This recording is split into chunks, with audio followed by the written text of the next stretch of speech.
Alrighty, what is up everybody? It is your boy Farai. Thank you once again for tuning into another video, man. So today we're going to be looking at doing another Pierre Bourne style vocal effect. This time more so concentrating on the tones that his songs generally have. So it's kind of like a mixture between R&B and trap, you know what I mean, and very bright up-sounding vocal, nothing too wet, kind of dead center in the middle. We're going to be focusing on getting some good vocal tones today, man. So if you like Pierre style, then stick around for that. The song's not going to be exactly like a Pierre Bourne style song. By now my channel is not about replicating artists to the exact T. It's more so about achieving the tones. So, shout out notification squad, man. Hit that like button as well as subscribe if you're new to the channel for, upcoming content and that kind of thing, man. So yeah, we'll be using a lot of stock plugins today, so I know there's a lot of the FL gang out here always, so yeah, we'll get into it. We'll take a listen to what we have and then we will break down the vocal chain. Let's get it. I'm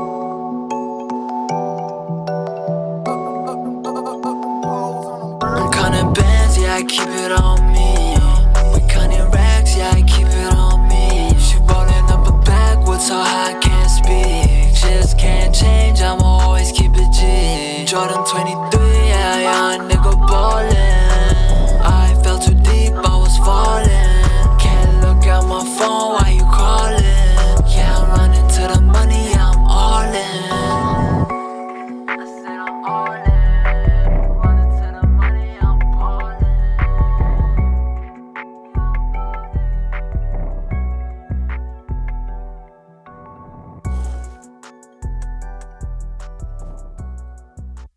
Alright, so there you go. That's what we have today. Short and sweet, man. Now, I do see here that there was a typo.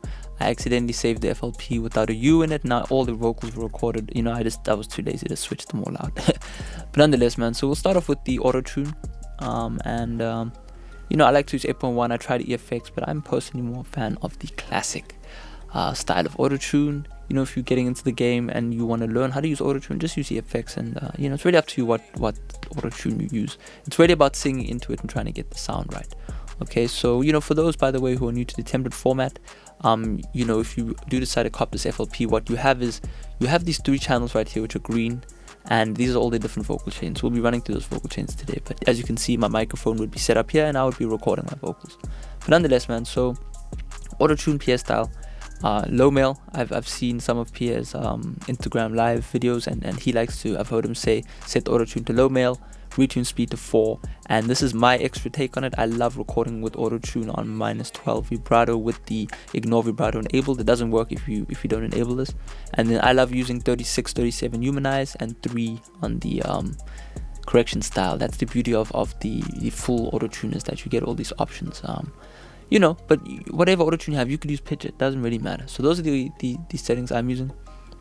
And what I'll be doing is I run my vocal through a compressor. That's why you can see it's going to 5 and 6, which is a compressor. But the one you'll have, the FLP copy you'll have, will just be sent to the vocal chain, my bad. And then from there on out, you could use this fully compressor right here, which is a similar setting. What I'm doing, I'm using a 2:1 ratio with the vintage kind of type. It's a vintage compressor. So yeah, man. So in the vocal chain, we'll kind of run through that, man. We have the de-esser first, so we'll just let's just see how much we de-essing. I'm counting bands, yeah, I keep it on me. We counting racks, yeah, I keep it on me. She rolling up a backwards so high I can't speak. So just a little bit of de-essing, but like pretty aggressive, but really on the top end, and that's just to trim away some of the kind of high end of the vocal, just so we can boost it later on without it becoming too excessive on certain parts. Okay, so as you can see right here, I love any sort of console EQ. Sometimes I'll use a Neve style console EQ, but mostly SSL. And I just love being able to, I just love the way these EQs are set up. If you're a fan of just using stock standard parametric EQs, you can use those as well. I personally like getting a bit of flavor out of these compressors. I mean, with the compressor, my bad, but also mainly out of the EQ. So I always start by using a low shelf to kind of cut away 200 hertz, so it would be similar to that. It's pretty much the same kind of curve.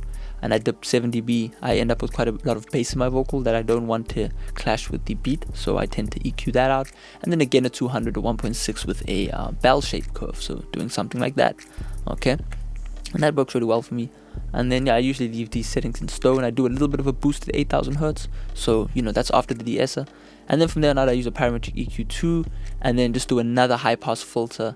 I felt that this analog one wasn't enough, so I decided to do it again, and I kind of just opened up the vocal a lot more. And then I do a little bit of trimming here and there, you know, just again in the lower bass mid kind of section to get rid of some of the bass again, just to clean the vocal up. And then there's certain parts of the vocal which I don't you know, I don't like at all. So some of the higher trebles, especially when you're singing in that PS style, you want to make sure that you're trimming away some of this top end if it is too harsh. So what I like to do is I just kind of move around, you know, skim the frequencies and find that kind of really harsh sound, and then I just dip that as much as I need until it sounds if I go too much, then it starts to sound unnatural. So just enough will get you that sound you want. And then again, I did a bit of a top end boost. So yeah, after that I use the NoiseGate, because as you can see, you know, if you can pay close attention, you can see that this EQ is actually moving because the compressor does have a bit of noise on it. As you can see, there is a little bit of noise on the compressor. That's just what analog gear does. So obviously if you're not using you know, any analog gear, or you do have a noisy vocal, you can use a NoiseGate, but for the most part you won't really need it. A little bit of noise is not bad in a vocal, because you know, music is usually going to cover up that sound. Your brain can't really perceive that noise at the bottom of all the other sounds. So yeah, man, as I said, if you're not using an analog compressor, you can use this compressor. I'll actually leave it up here because the compressor comes first. We'll call that URI compressor. And yeah, you know, there you go, compressor. Those are the settings I use. After that, what I do is a bit of delay. Now I love adding this delay just to get a little bit of kind of a swing going onto the vocal. If you've been part of the channel, you know what I mean. These are the settings I use. You obviously need your beat to be synchronized to the project that you're using. As you can see, you know, the kicks are in or where they're supposed to be, etc, etc. That way the delay will rhythmically match up to everything else. So after the delay, I do again some cuts, man. I just wasn't happy with this kind of error right here was really annoying me. Again, there was a little bit of a bass frequency that I wanted to get rid of, so I EQ'd again. And then I use a bit of fruity flangers just to smoothen out the vocal, you know, because we have boosted the top end. I just want to smoothen out the vocal. And then I'm using the Soundgodizer, man. I was kind of looking for a compressor that would give me that kind of PS style, that kind of squeezed, bright vocal, and Soundgodizer does just that. It squeezes the vocal and it also kind of increases the top end a little bit. It's got kind of a natural sound, unnatural sound to it. So that's pretty much what we do on the vocal chain, man. Ad-Libs are kind of in the background of the track, so they're not really too relevant, and Pierre doesn't really do big ambient ad-libs. I haven't really heard, but I just decided for fun to do that. So Still hit the mark 'cause I'm falling. I fell too deep, I was falling. that's really just my take on it, man. You can do whatever you want. Now obviously I had the reverb on it, so if you want a true Pierre style, you can just turn off this. Still hit the mark 'cause I'm falling. You know, that's still fun. You know, it's kind of angelic. It has that kind of vibe to it. But it's just something to sit under the vocal, you know, nothing crazy. You don't want it to take over the main vocal. Jordan 23, yeah, young nigga ballin'. I fell too deep, I was falling. Can't look at my phone, why you calling? Yeah, I'm running to the money, I'm all in. You know what I mean? I like it in the background. You know, I want the main vocal. That was actually pretty cool. It's always after the fact while I'm recording the video where I'm like, oh, that sounds pretty cool. But yeah, double as well, man. These are the doubles right here. And oh yeah, forgot to run to the chain. So I mean, you've seen this before. Telephone effect, reverb, crazy reverb, going into a Soundgodizer on the A setting. The A setting is great for vocals. Flangers, you know, default preset, and then just a fruity pan just to kind of move the vocal from left to right. So the double sounds like this. I hit the mark 'cause I'm ballin'. I was falling.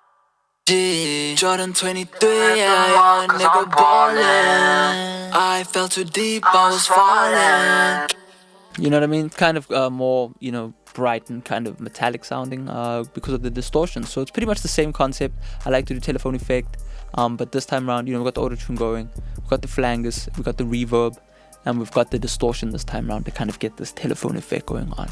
So yeah, man, that's pretty much what we got going on. Reverb still the same as always. I do a little bit of reverb on the vocal chain. You can create some sends. I've got the same old delay. I really like this delay that I've set up for myself, and it sounds really cool.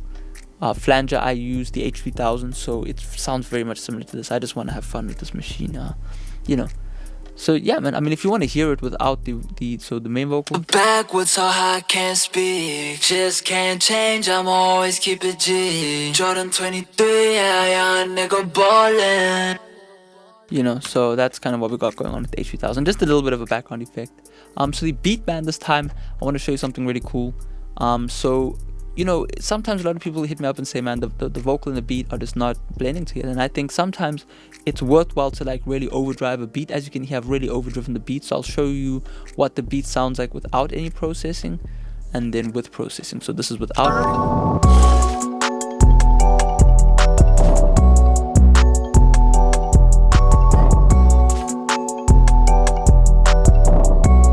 So without the processing, the beat sounds cool, but with the vocals, it doesn't match up, right? I'm kinda bands, yeah, I keep it on me.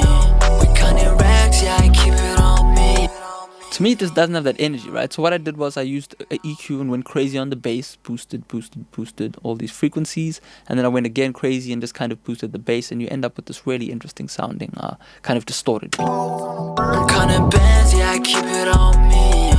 We kinda racks, yeah, I keep it on me. She ballin' up her backwards, so I can't speak. Just can't change, I'ma always keep it G. Jordan 23, yeah, young nigga ballin'.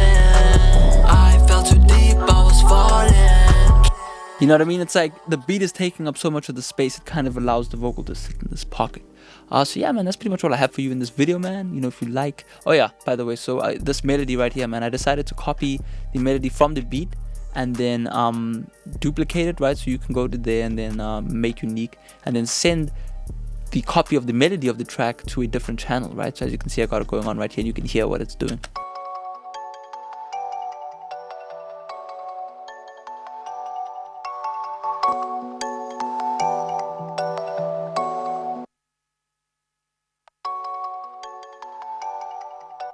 So that just really stacks up with the rest of the track. So I'll let you listen to this right here. So